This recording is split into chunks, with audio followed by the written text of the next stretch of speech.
আসসালামু আলাইকুম প্রিয় বন্ধুরা, আশা করি সবাই ভালো আছেন, সুস্থ আছেন। আলহামদুলিল্লাহ আমিও ভালো আছি। কিছু মাস আগে আমার গ্রামের বাড়ির একটি পছন্দের জায়গা নিয়ে ভিডিও করছি।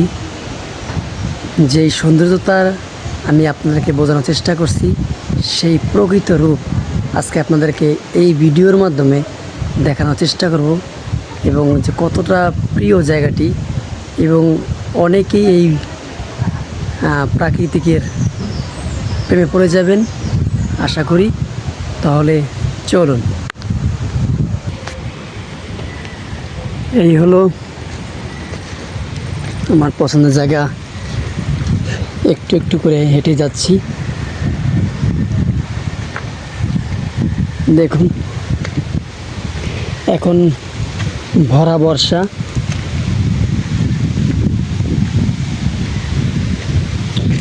বাতাসে শো শো শব্দ হচ্ছে।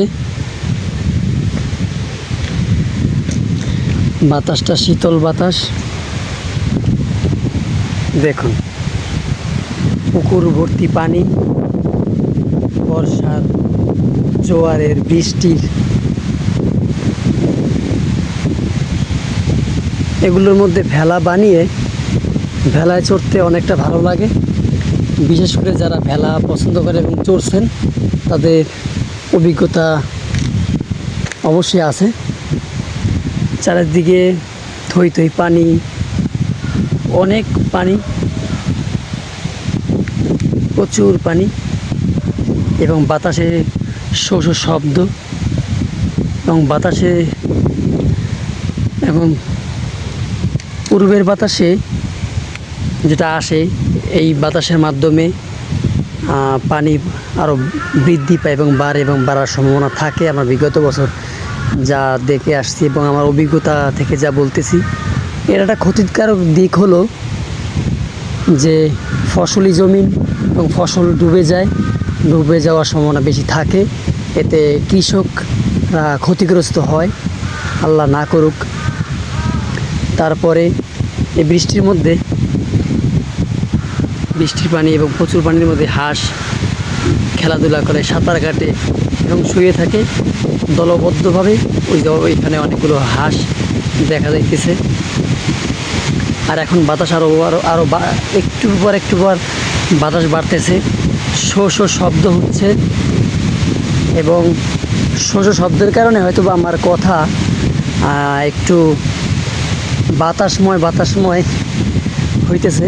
আর এখানে আমি নিরিবিলি বসে থাকি, কেউ ডিস্টার্ব করার মতো নাই, কোনো লোক নাই। নিরিবিলি সময় কাটাতে ভালো লাগে, এবং একা সময় কাটাতে গেলে অনেক কিছু শেখার আছে, এবং আপনার যে কোনো বড় কোনো সিদ্ধান্ত নিতে আপনার ইজি হয় এবং সহজ হয় ভাবনার জন্য। এই তাল গাছটার নিচে আমি প্রায় সময় কাটানোর জন্য বসে থাকি বা বসি। একা নিরিবিলি সময় কাটানোর জন্য একটা সুন্দর একটি জায়গা, আমার বাড়ির ঘরের পিছনের একটি জায়গা।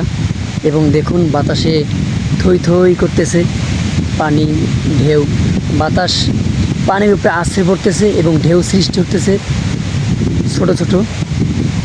এবং এইখানে ওই পুকুরের পাড়ে ঢেউগুলো সব সমাধি হচ্ছে, দেখতে খুবই সুন্দর লাগে।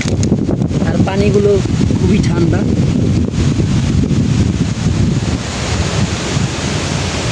মাশাআল্লাহ, সুবহানাল্লাহ।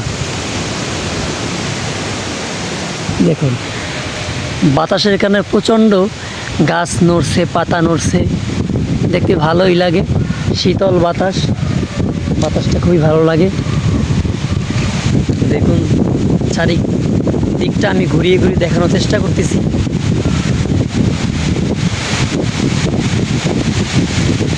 জানি না আল্লাহ কালকে আরও কত পানি বাড়িয়ে দেন এই বাতাসের কারণে। কারণ কি, পূর্বে বাতাস হলে প্রচুর পানি বাড়ে, প্রচুর পানি হয়। আজকের বাতাস প্রচুর।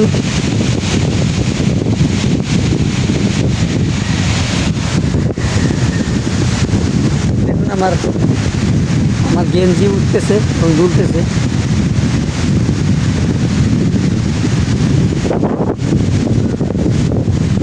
ভালোই লাগতেছে দেখুন।